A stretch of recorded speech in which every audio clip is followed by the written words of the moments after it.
Hey, what's up? It's Skippy. I invited my co-host Sugar Tits McGillicuddy here to help me out. Maybe I'll get more views if I have a nice rack in my thing. It's funny because I've had these boobies here for the whole time. It's like nobody's even noticed. Anyhow, I was just cleaning out my emails, and my promotions folder was insane. And I cleaned it out at least a decade's worth of promotional crap. Hey, Sugar Tits, watch yourself. Calm down. It gets crazy sometimes. But I was cleaning out these emails, and I saw something. I haven't seen those in a while. Notifications from SAG-AFTRA. All right, let's talk about my horror story with SAG-AFTRA. And while we're doing it, we're going to do a mukbang. We're going to do a mukbang and bitch. That's what we're going to do. It's, my friend bought me a nerd rope last night. Nerd rope.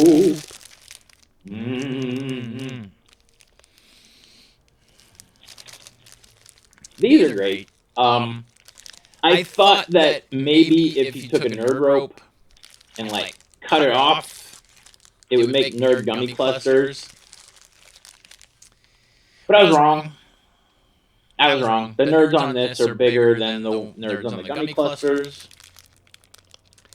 Let's open it up and talk about how much I can't stand SAG-AFTRA. Because at one point, your friends and humble narrator, skippysimon. Ooh, looky. We got some nerds, bro. Welcome to an American breakfast. I already know I'm going to love this. Anything nerds. I've been eating these since the 80s, bro.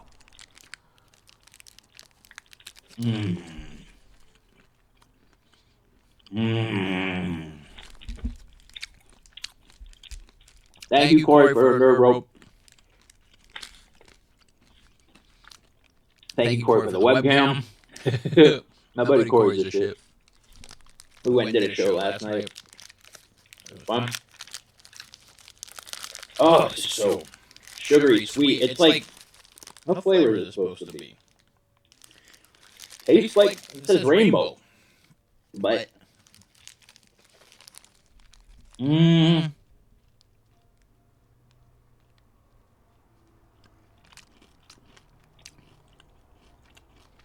their nerds are sour and crunchy.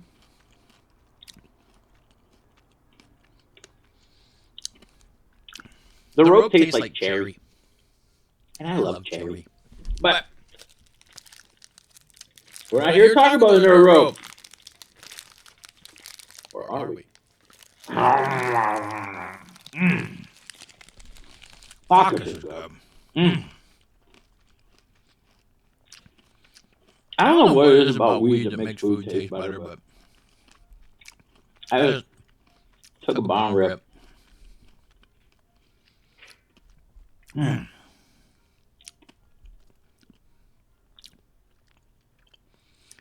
It's almost like America wants you to be diabetic. The amount of garbage they put in the system here. But the garbage tastes so good. We're just human raccoons here in America. Alright, SAG-AFTRA. Fuck is good in our rope. Fuck is good in our rope. Oh, man. This may be the best nerd rope I've ever eaten. I don't know how it happened. Damn, that's a good nerd rope. Fuck. Like, I wanted to tell this story, but then I got sidetracked with a fucking nerd rope, man. That's just so tasty.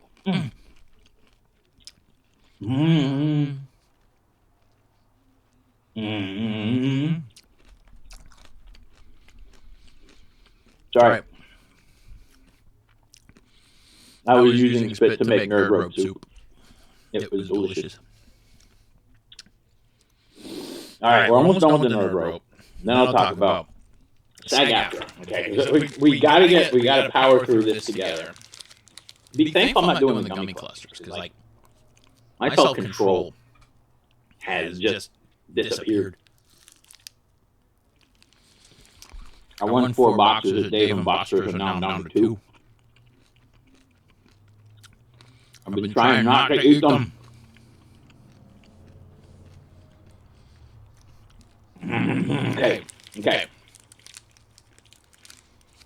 Okay. Well, let you know, it's the last bit and a little bit of nerves in the bottom. I'm glad we got through this together. This was fantastic. I don't think I've ever had a better breakfast. I am not a doctor or a fitness or health influencer.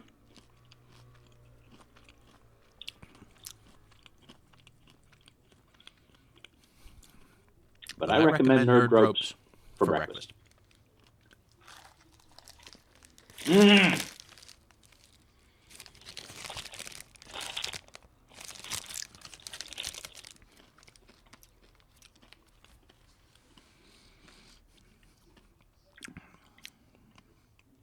That was single-handedly the best Nerd Rope I ever had in my life.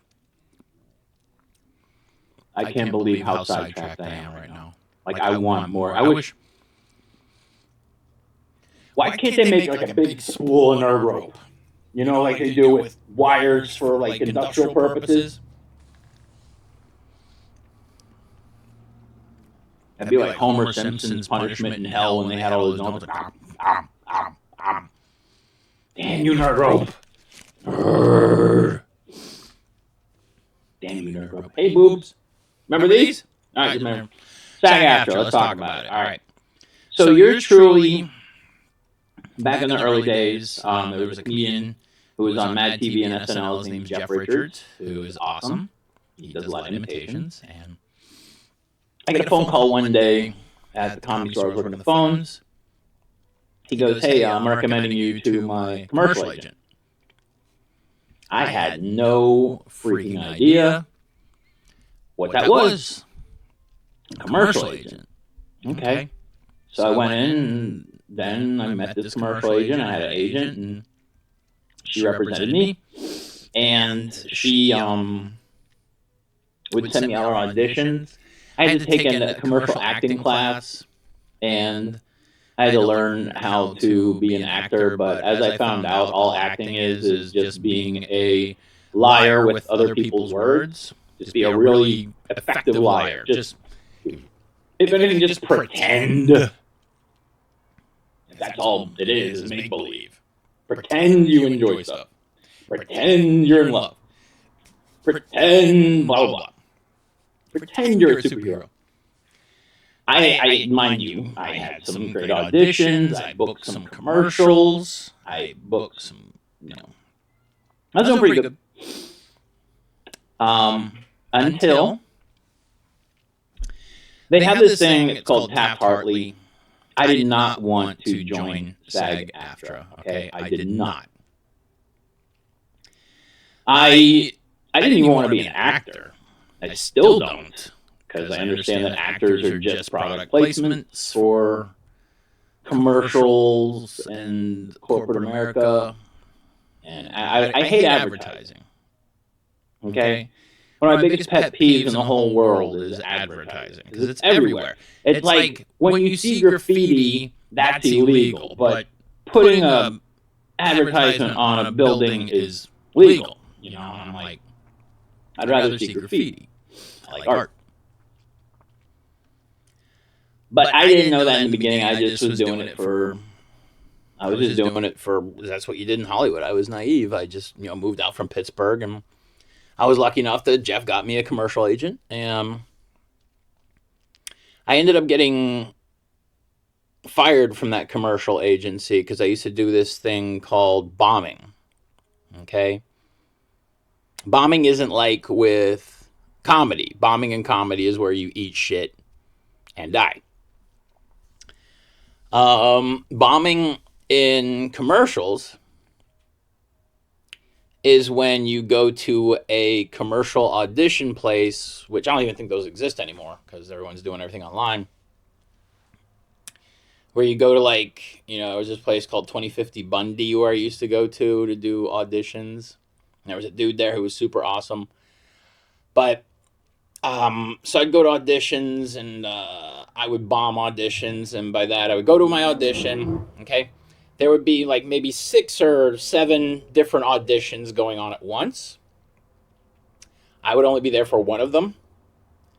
But while I was there, I would go and see if there were any other commercials that I was eligible, or like what I basically thought I'd be good for. So I would just go and, I'm sorry, not bombing, crashing. Yeah, crash auditions. Bombing, crashing, whatever, fuck. Whatever you want to call it. So I'd crash these auditions. And I started getting callbacks from my crashed auditions. And my agent was getting pissed off. I didn't understand that there was a lot of underlying politics. I just thought it was go to auditions and get booked.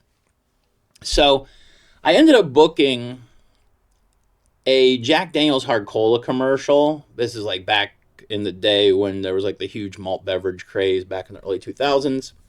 Jack Daniel's came out with a Jack and Coke flavored malt beverage. I don't understand why. You just go to the bar and get a Jack and Coke. Whatever, it's not my money. But for 2 days worth of work, I made $35,000. That was back in the day. And not only that, that $35,000 gave into enough of the unemployment. So I was on unemployment for like a year because of it. So that was great. That was the best times, going to these commercial auditions and just having fun. But then I started going out for commercial auditions for like companies I hated, like McDonald's and Taco Bell, because I can't eat there. My body can't handle that crap. So I ended up getting fired from my commercial agent, even though I booked this big commercial. My friends, like I said, I booked the Jack Daniel's Hard Cola commercial, but I crashed it. They were very pissed off about that. Meanwhile, I made the money. So it's like, why do you care? But yeah, that was awesome. Because that audition, I had an audition before that. Like, the audition was on a Tuesday. My buddies asked me on a Sunday if I wanted to be in their fake punk rock band to be in this audition. I was like, sure. So, Monday night at the Comedy Store, me and a bunch of pals ended up hooking up with these 3 porn star chicks from Florida, going up to their place in Chatsworth, drinking all their beer, doing all their drugs, and playing with their junks and buoys and such. And needless to say, it was a great night, but I was so fucking wasted. I had to drive back from Chatsworth with one hand over my eye because I was seeing double, and that's the only way I could see straight. I was trashed. I had to drop dudes off. I got maybe 30 minutes of sleep before my first audition. It was for Norton Antivirus. I just went in there and I was like, hey, what's up? I reeked of alcohol. Reeked. And then I went to the second audition, which was the Jack Daniel's Hard Cola commercial. My buddies were outside freaking out. Where are you, dude? Your audition today, you're late. You're like 10 minutes late. I'm like, I'm sorry. I just had to go do this other audition, but I got the best story about last night. Because I was still drunk. I had just, banged porn stars and fucking got hammered and just had a blast. And so I went into this audition and I booked the commercial from the audition because I was so trashed that I was perfectly natural for the position. They wanted a rock star lead singer, and I partied like a rock star the night before in preparation, and it worked out to my advantage. It was great. It was fantastic. Unfortunately, my friends didn't get booked in the commercial. I was the only one who got booked in the commercial, and they got other performers in the band. But I ended up doing this commercial. Like I said, I got $35,000. I got unemployment because of it. I was traveling, between here and San Diego all the time, doing stand-up at the Comedy Store in La Jolla. It was a good time to be alive. And like I said, I started going out for commercials I didn't want to. But then I ended up getting fired from the commercial agency I had. Excuse me. And then Bobby Lee, back when he was still nice to me, he tells me to go fuck myself nowadays. He got me a commercial agent with his agency, and I booked a couple of commercials and promos, and then something happened where SAG-AFTRA stepped in, and they were like, well, you're making too much money without us. You got to join our union. We're Taft-Hartleying you, whatever that means. I guess, I don't know, it's some way to get into a union. And I ended up going out for an audition for this company called Kohl's, people, the department stores. One of the things I used to do on auditions is I would go into the audition stoned as fuck, okay? That was my secret to booking auditions. I would go in, I would stay in my car, get blazed as hell, and then go into the audition. This audition, all I had to do was fold pants. I did it. I folded those pants so good. You would have never seen a better pants folder in your life. But I folded those pants, God damn it. I folded those freaking pants. And you know what I did? I got a call back. That was crazy. I was like, all I did was fold pants. So I got even more high for the callback, and honestly, that's how I booked it. That is how I booked that commercial. What happened was, the callback was between me and 4 other gentlemen. It was a firing squad. The director came up and set us up all in a row, and he was this gentleman who had a very thick accent. I'm not sure from where, but he's like, okay, what I want you to do this scene with them. Okay, what I want to do, when I point at you, I want you to be like, I am surprised. I did something wrong. I did something wrong. I did something wrong. Act like you are surprised. You did something wrong. And I was like, oh my God, I'm not going to be able to do this. And so he hits the first guy first. That guy like, and then I'm in the middle. I'm like, and he's like, that was incredible. You do it. And he's like, you. And he's like, everybody out of the room except this guy. And he points to me. And I was like, and I was just stoned as fuck, okay? I was just stoned as fuck and I was acting in the moment because I didn't know what the fuck he wanted because I couldn't fucking understand him. But it booked the commercial.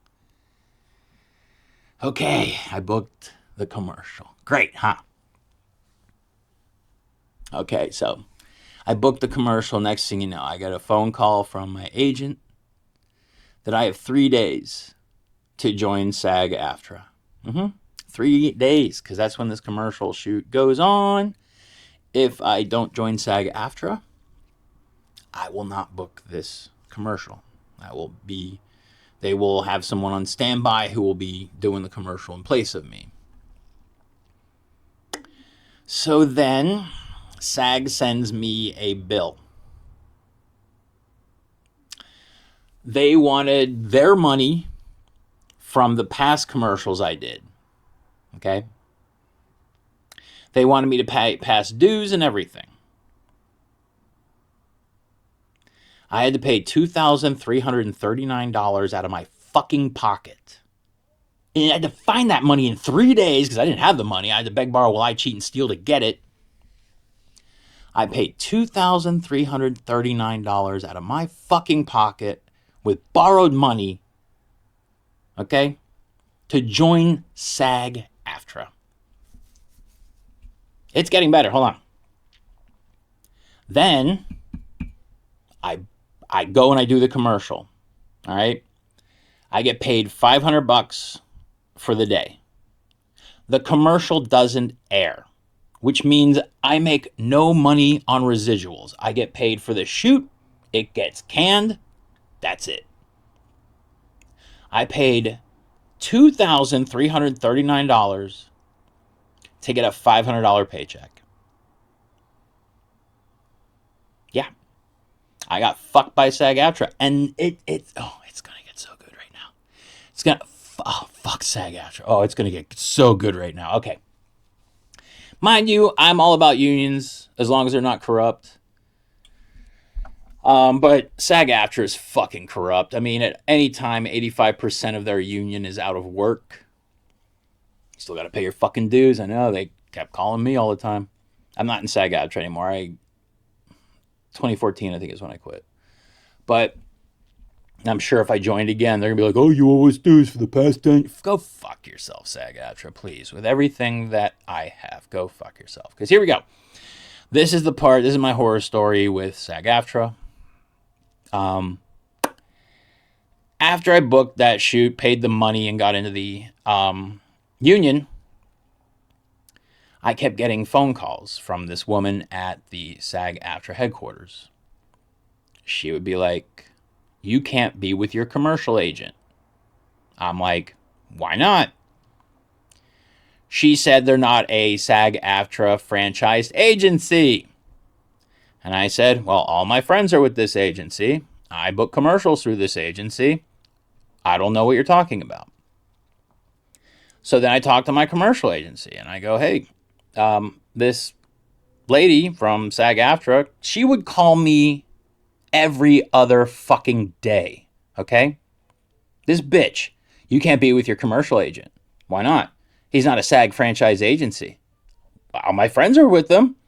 Well, yeah, they can't be with them either. And I was like, well, why don't you call all of them?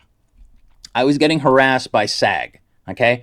Like for 2 months, this bitch at SAG kept harassing me 2, 3, 4 times a week. You can't be with your commercial agent. He's not a SAG franchise agency. Well, I just talked to all my friends and they're not leaving. And I just talked to my agent and he's not leaving. So guess what? Go fuck yourself. I ain't leaving. Go fuck yourself. I kept telling this lady to go fuck herself all the fucking time. Like, fuck you. Fuck your fucking union. You guys have been nothing but assholes ever since I joined, which they were. Okay? So there was this one moment after about 2 months. I was down mid-Wilshire. I stopped in the SAG offices. I went up to her office. Okay? And I asked her secretary to call her out. Okay? I asked her secretary to call her out into the waiting room and bring me the legislation or whatever they have, the rules at SAG that says I can't be with my SAG franchise agency. So, calm down, girl. So, the receptionist calls the lady. She refuses to come out. She doesn't want to talk to me. She doesn't want to see me face to face. She pussed out. She folded faster than Superman.